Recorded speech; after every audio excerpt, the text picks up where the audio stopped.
Samedi sur Disney Channel. Bonjour à tous. Comme vous le savez, le film TV inédit Miraculous World New York des Héros Unis sera diffusé le 26 septembre prochain sur Disney Channel. Je vous invite maintenant à regarder la masterclass où nous avons eu l'honneur de recevoir Thomas Astruc et Sébastien Thibaudeau, les deux créateurs de ce film TV, qui nous racontent les coulisses et tout le processus créatif autour de ce film. Je vous souhaite une très bonne séance. Merci.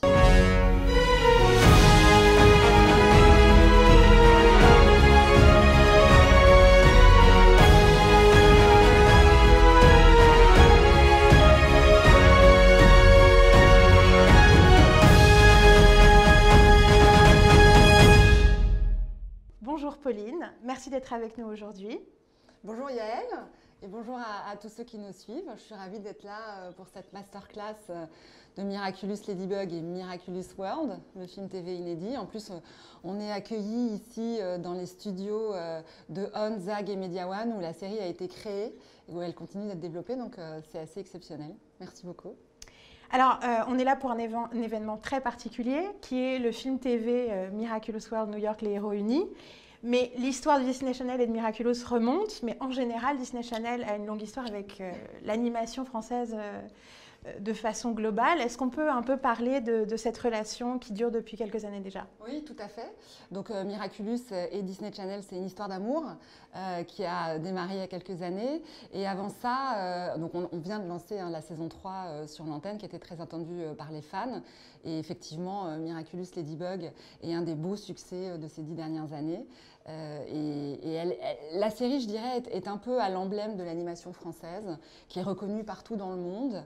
D'abord reconnue par l'originalité de ses créations, de ses propriétés intellectuelles, reconnue aussi par la force de ses formations. Sur les 6 écoles d'animation dans le monde, 4 sont françaises, donc on a un vivier de talents et de professionnels dont 2 sont parmi nous ce matin. Depuis le lancement de Disney Channel en 1997 en France, on a noué des relations, des collaborations très fortes avec les producteurs d'animation français. Et on a un modèle chez Disney qui nous permet d'accompagner d'abord les créateurs dans le développement éditorial des séries et jusqu'à la mise en production. Ensuite, quand on lance une série, on met en place un plan de soutien, un plan de promotion, un plan de programmation important pour mettre en avant ses propriétés. Et d'ailleurs, un plan marketing a déjà démarré pour le lancement de la saison 3 de Miraculous Ladybug. Et enfin, quand cela nous est permis, on offre une exposition internationale à ces propriétés d'animation française. Et du coup, j'imagine que cet événement-là, ce film TV qui passe en exclusivité sur Disney Channel le 26 septembre, c'est un gros événement pour la chaîne. On a un mois Miraculous Ladybug sur Disney Channel. On a démarré à la fin de l'été, on a démarré début septembre par la rediffusion dans son intégralité de la saison 2. Puis nous avons lancé la saison 3 il y a quelques jours pour enfin avoir le 26 septembre prochain ce film TV inédit exclusif en France. La première sera sur Disney Channel. Et donc oui, c'est un événement majeur parce que d'abord c'est la première fois qu'on aura un film spécial issu de la série Miraculous Ladybug. Donc on est fiers et on est très impatients de ce lancement le 26 septembre prochain. Merci Pauline pour toutes ces réponses. On va passer à la suite, on va parler maintenant avec quelqu'un qui nous vient d'Angleterre, qui est le vice-président animation Europe et Afrique, qui est Orion Ross. Je préférais vraiment être à Paris avec vous ce matin, mais c'est la vie, c'est la Covid. Et ça, c'est vraiment la limite de ma capacité en français. Je suis désolé, maintenant j'ai besoin de parler en anglais. Thank you, Yale, for agreeing to translate. Alors, Orion, I kind of want to go back in time and with how you started being involved with Miraculous Ladybug, because I know it's been a while. Can you tell us a little bit more? Donc, je viens de lui demander de nous parler un peu de son histoire avec Miraculous et quand est-ce qu'il a commencé à être impliqué dans le projet. We saw it very early on. Actually, Thomas and the team and Jeremy and Sebastian had done quite a lot of development already, but there were no scripts yet. So we had a lot of really beautiful imagery, and we saw a really beautiful concept about a girl superhero in Paris. We knew there was something really special about it from the very beginning, and originally it was an acquisition pre-buy for Disney Channel, but we picked it up immediately for all the Disney channels in Europe when we first saw it right at the very beginning. On vient de parler à Ryan et du coup j'avoue que je serais curieuse que vous parliez un tout petit peu aussi de comment se passe la collaboration avec Disney Channel de votre côté. Depuis le début, Disney c'est des partenaires exceptionnels parce qu'ils ils nous poussent à faire le meilleur tout le temps, ils nous poussent à être le plus créatif possible, à créer les meilleurs personnages, à vraiment nous libérer sur les intrigues et je pense que la qualité de Miraculous doit beaucoup aussi à notre collaboration avec des gens aussi tant talentueux que les gens avec lesquels on travaille chez Disney. Greg, Calvin, Orion, et puis toute l'équipe, ils sont formidables. Du coup, je voudrais qu'on parle un tout petit peu quand même de l'histoire de Miraculous, notamment de l'histoire de son héroïne, Ladybug. Et en fait, il me semble, Thomas, que tu as une très jolie anecdote pour l'origine, la première version qui a existé de ce personnage. Ouais, c'est un petit miracle ce qui s'est passé en fait. C'est qu'elle de dire. Ça tient à rien des fois. Il y a une jeune fille qui a intégré l'équipe, et comme c'est la coutume dans les studios d'animation, on a commencé à s'échanger des petits dessins pour se faire marrer, des petites blagues et des trucs comme ça, sur le thème de la coccinelle, parce qu'elle avait un t-shirt là-dessus. Et puis je me suis mis à la caricaturer, donc voilà, c'était sa coupe de cheveux de l'époque. Voilà, et en fait j'ai juste... voilà, je l'ai un petit peu transformé en super-héroïne. C'est très impressionnant de te voir voilà. Et en fait, il n'y avait pas beaucoup plus que ça. Et ça, c'est l'origine de Ladybug.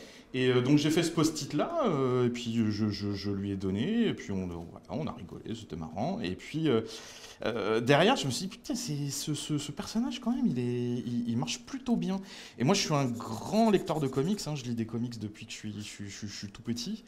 Et je n'avais pas souvenir d'un personnage de comics dont le totem animalier serait la coccinelle.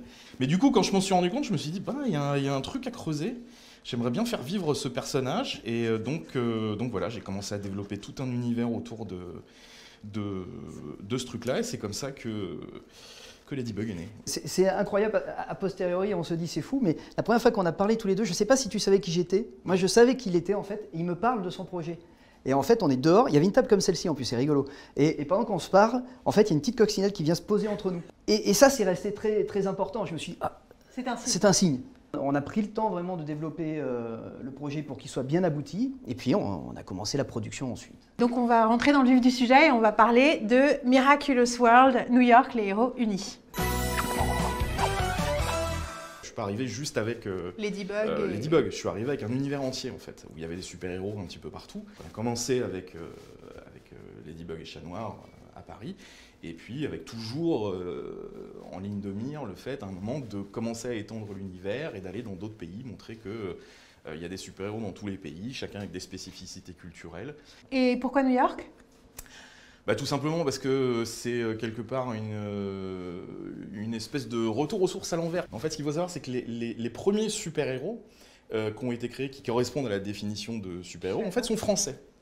Il faut penser, il y a eu le Nyctalope, par exemple, il y a eu Judex. En fait, il y a eu toute une série à la Belle Époque en France de vrais super-héros qui étaient voilà, avec des pouvoirs, des gadgets, des identités secrètes, ils se battent pour la justice. Voilà. Alors ça se faisait pas en bande dessinée à l'époque, donc ça se faisait en film, ça se faisait en roman. Et en fait, aux États-Unis, ils ont repris cette tradition-là et eux, ils l'ont fait en bande dessinée. Alors, donc c'est ça qui est intéressant, c'est qu'en fait, tu as cette espèce avec le New York, c'est une façon de faire en sorte que c'est quasiment un siècle plus tard, tu as ces deux univers qui se rencontrent à nouveau, et puis de montrer un petit peu à travers ces petites différences de conception du mythe du super-héros, comment ça se répond, comment ça interagit. On va voir un extrait exclusif, mais on va voir cet extrait de 3 façons différentes, et la première version, ça va être la version animatique. Chers passagers, les héros unis sont là pour vous protéger. Uncanny Valley, la première intelligence artificielle super-héroïne créée par Majestia. Ça veut dire que...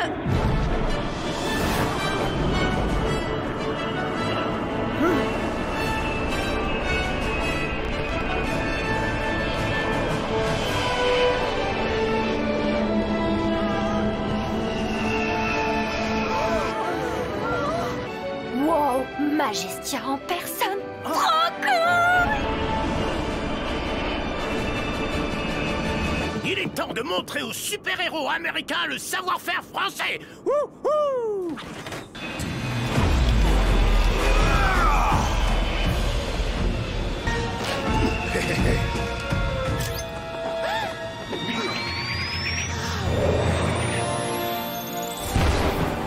Technopirate, tu es en état d'arrestation. Regarde bien comment on fait. Oh, le légendaire Night Owl et Sparrow!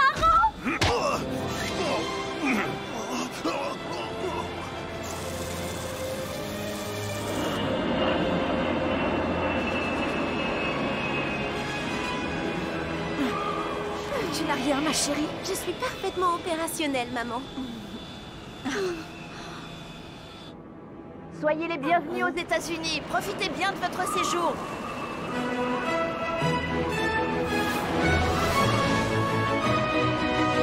Voici venue l'heure du hibou. C'était incroyable. Merci beaucoup.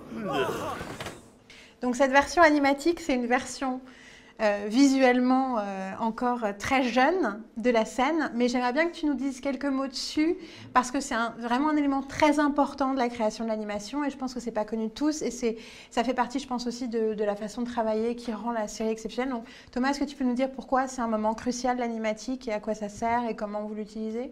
C'est le document de travail qui va poser les bases d'absolument tout ce qui vient derrière, que ce soit au niveau de l'image, des effets spéciaux, du son, etc. Puisque ça va au-delà du storyboard. Le storyboard ensuite est filmé, et monté et sonorisé. Donc vraiment c'est un document de travail où tout est prévu à l'avance. Bah justement, du coup, pour un peu plus voir de quoi on parle, on va revoir la scène, mais cette fois-ci, c'est une version presque définitive. Chers passagers, les héros unis sont là pour vous protéger. Uncanny Valley, la première intelligence artificielle super-héroïne créée par Majestia. Ça veut dire que...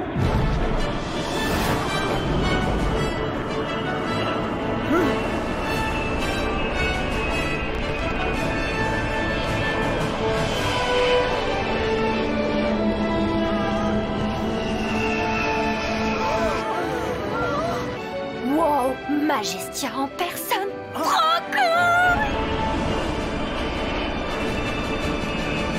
Il est temps de montrer aux super-héros américains le savoir-faire français. Wouhou!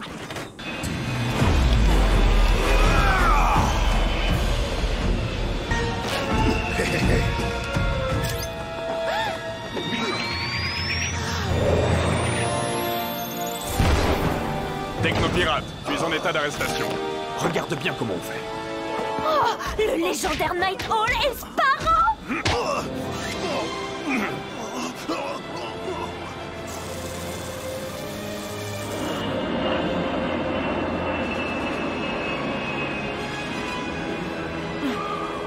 Tu n'as rien, ma chérie. Je suis parfaitement opérationnelle, maman. Soyez les bienvenus aux États-Unis. Profitez bien de votre séjour.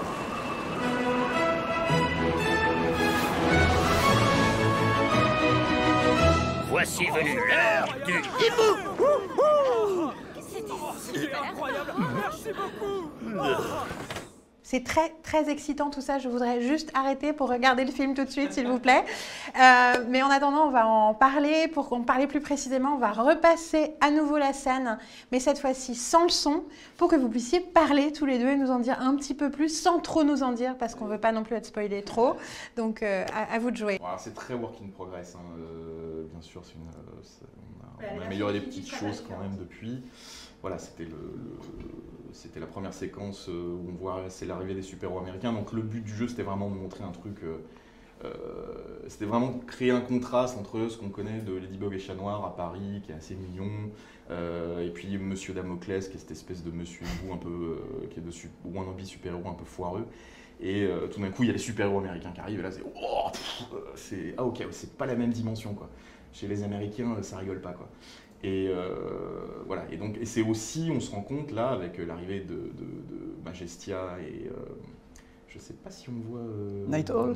Si, on voit, l'a vu justement. Voilà, donc c'est là où on se rend compte, en fait, il y a eu des clins d'œil à Night Owl et Majestia dans la série, où on pourrait croire qu'en fait c'est juste des super-héros de papier, de comic books, mais en fait non, c'est là où on va se rendre compte avec cet épisode que, en fait non, ce sont des vrais personnages. Le voilà, et en fait c'est lui que dont Monsieur Hibou, dont Monsieur Damoclès, le proviseur, est fan en fait. C'est The Night Owl, voilà le vrai, effectivement. Et Majestia qu'on voyait il y a longtemps dans la série, dès le début. Ce qui prouve bien qu'effectivement le Miraculous World était dans les têtes depuis longtemps. Et voilà, et donc on met en avant Majestia, là, qu'on a conçu comme étant une espèce de super maman. Voilà, donc elle est gigantesque, elle fait quasiment 2,20 m. On voulait avoir une figure de super-héros quasi invincible et en même temps très doux et maternant en fait, une figure très rassurante. Pardon. Désolée. Voilà les super-héros français. Voilà. Alors du coup, justement, je voudrais en parler un petit peu de Majestia parce que j'ai l'impression que c'est un personnage très important. Alors, sans trop nous révéler, bien entendu, mais il me semble que c'est quand même... Ça, c'est vraiment la représentation de cette ouverture vers New York. Et du coup, est-ce que vous pouvez nous dire quelques petites choses sur le personnage sans trop nous spoiler? Voilà, comme je disais, c'est vraiment une figure qu'on voulait très rassurante, très maternante. Et on le voit dès l'épisode d'origine. Qu'en fait, finalement, c'est un petit peu à cause d'elle que tout ça arrive. Et Alia qui l'explique dès le premier épisode à Marinette, elle lui dit, voilà, c'est l'inaction des gens de bien qui fait que le mal peut progresser. Et c'est pour ça que Marinette devient Ladybug. On sent quand même qu'il y a une dimension cinématographique pour ce film TV. Du coup, je me dis que aussi chez les scénaristes, ça a dû bosser. Quand on écrit un film comme celui-ci, on fait appel à nos auteurs historiques de Miraculous, c'est-à-dire Fred Lenoir, Mélanie Duval, Mathieu Choquet, et puis notre maître Thomas qui est toujours avec nous à l'écriture et la réalisation. C'est important d'avoir le réalisateur aussi dans la salle, ça nous permet de savoir si ce qu'on écrit, ça peut se réaliser. Et puis je les accompagne humblement, avec beaucoup de bonheur. Et effectivement, alors on fait exactement finalement ce qu'on fait pour la série, c'est-à-dire qu'on considère chaque épisode comme un film. Ça a été toujours notre ambition, on s'est toujours dit, on veut que chaque épisode, c'est vraiment comme un film de cinéma. On veut que tout le monde puisse regarder Ladybug, que tout le monde y trouve du plaisir, petit comme grand. Il n'y a pas de limite chez nous. Comme le disait très bien Thomas tout à l'heure, l'équipe s'est constituée autour de personnalités.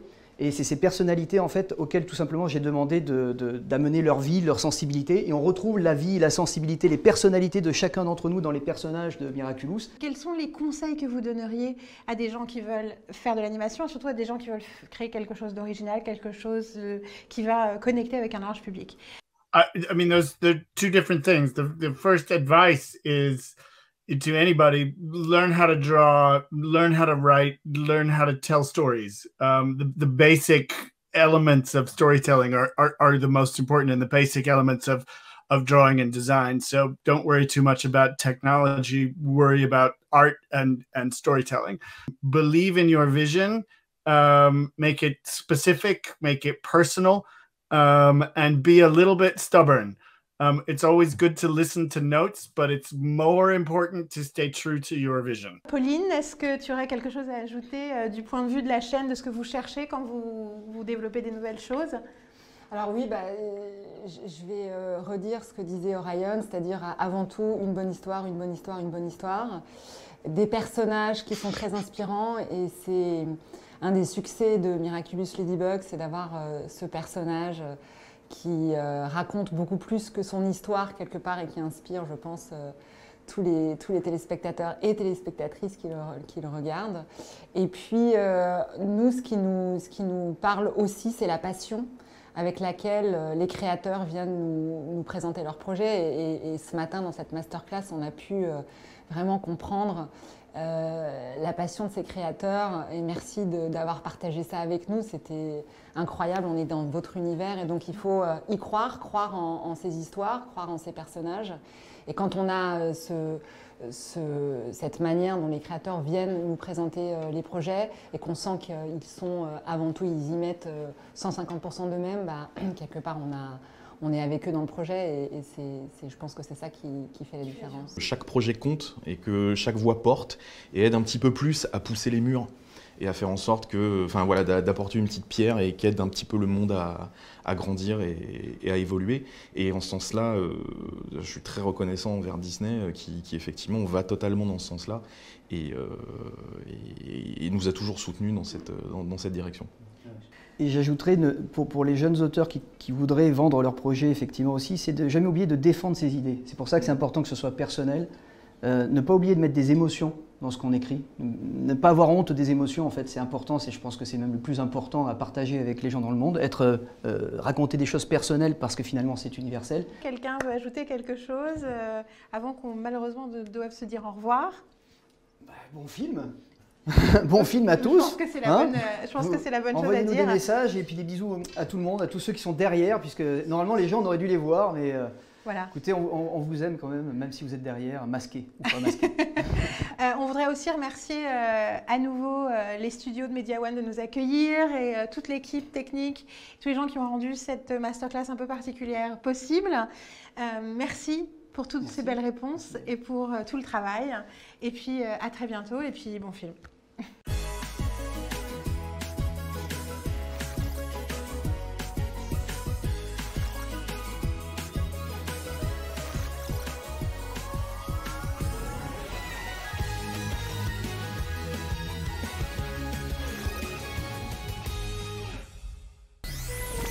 Découvre l'aventure inédite Miraculous les héros unis, samedi à 9h20 seulement sur Disney Channel.